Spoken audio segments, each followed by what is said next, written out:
पहली बार हिंदुस्तान आने वालों के लिए बाल्टी लिस्ट के लायक ताजमहल को छोड़ना तकरीबन नामुमकिन है। आगरा में मकबरा हिंदुस्तान की सबसे मशहूर यादगार है और अब्दी मोहब्बत के एक शानदार मजार है। मुगल शहंशाह शाहजहां ने 1632 और 1647 के दरमियान तामीर किया था। ताजमहल शाहजहां की पसंदीदा बीवी मुमताज महल के लिए वक्फ था, जो बच्चे की पैदाइश के दौरान फौत हो गई थी। लेकिन इसके मशहूर कद के बावजूद इसकी तारीख का बेशतर हिस्सा अब भी इसरार में डूबा हुआ है। संगे मरमर से मलबूस चमत्कार के बारे में यहाँ कुछ चीजें हैं जो शायद आपको मालूम ना हो। ताजमहल के मामार और कारीगर आंखों के तनासुब और चालों के माहिर थे। मिसाल के तौर पर जब आप पहली बार मरकजी दरवाजे तक पहुँचते हैं जो ताज को फ्रेम करता है, तो यादगार नाकाबिले यकीन हद तक करीब और बड़ी नजर आती है। लेकिन जैसे जैसे आप करीब आते हैं ये साइज भी सुकुड़ता जाता है, बिल्कुल इसके बरक्स जिसकी आप तवक्को करते हैं। और अगरचे मकबरे के इर्द गिर्द के मीनार बिल्कुल सीधे नजर आते हैं, लेकिन मीनार दरअसल बाहर की तरफ झुकते हैं, जो शक्ल और काम दोनों का काम करते हैं। जमालियाती तवाज़ुन फराहम करने के लिए ये सतून ज़लज़ले जैसी आफत में मरकजी इमारत से दूर गिर जाएंगे। सबसे मशहूर अफसाना शायद गलत है।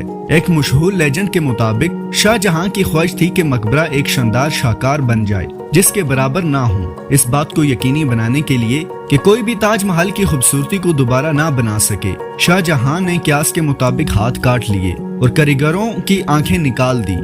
इस भयानक कहानी के फैलाव के बावजूद मौरखीन को इस कहानी की हमायत करने के लिए कोई सबूत नहीं मिला है। हालांकि इससे रोमानवी सानहे के ड्रामे में इजाफा होता है। ताजमहल के अंदर मुमताज महल और शाहजहां के इज्जत करने वाले मुजस्मे एक 8 रूही कोठरी में बंद हैं, जो पतेरा धूरा और संगे मरमर की जाली के पर्दे से मुज़य्यन है। लेकिन खूबसूरत यादगारें सिर्फ नुमाइश के लिए हैं। असल सरगुफ्ती बाग की सतह पर नीचे एक पुरसुकून कमरे में है। ताज को बाकायदा फिशल करवाया जाता है। उम्र और आलूदगी ने ताजमहल के चमकते सफेद संगे मरमर के अगवाड़े को नुकसान पहुंचाया है, जो काजुल की हालत में भूरा पीला हो गया है। कभी कभार यादगार को एक सिपा दिन दिया जाता है, खास तौर पर एक मड पैक फिशल जिसे मुल्टियानी मिट्टी कहते हैं। ये रवायती नुस्खा जो हिंदुस्तानी खवातीन ने चमक को बहाल करने के लिए इस्तेमाल किया है और फिर इसे बुरुश से धोया जाता है, जिसके बारे में ताज के धब्बे खत्म हो जाते हैं और इसकी चमक वापस आ जाती है। ताजमहल की एक रुग़बत इसको मुसलसल बदलती हुई रंगत है।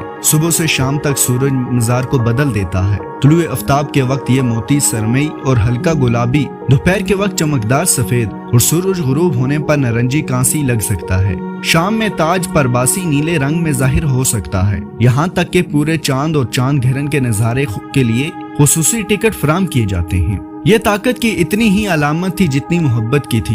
अकाउंट से पता चलता है कि एक रहनुमा के तौर पर शाहजहां रोमानवी से ज्यादा बेरहम था। अकीदत और जोश के साथ इसकी तमाम अंजुमनों के लिए ताज तबलीग का एक जरिया भी था। कम्प्लेक्स की तरतीब शुदा अमांगी मुतलक ताकत की अलामत है। मुगल क़यादत का कमाल और इसके बड़े पैमाने और असराफ ने सिर्फ शाहजहां के दौर हुकूमत को जलाल दिया है।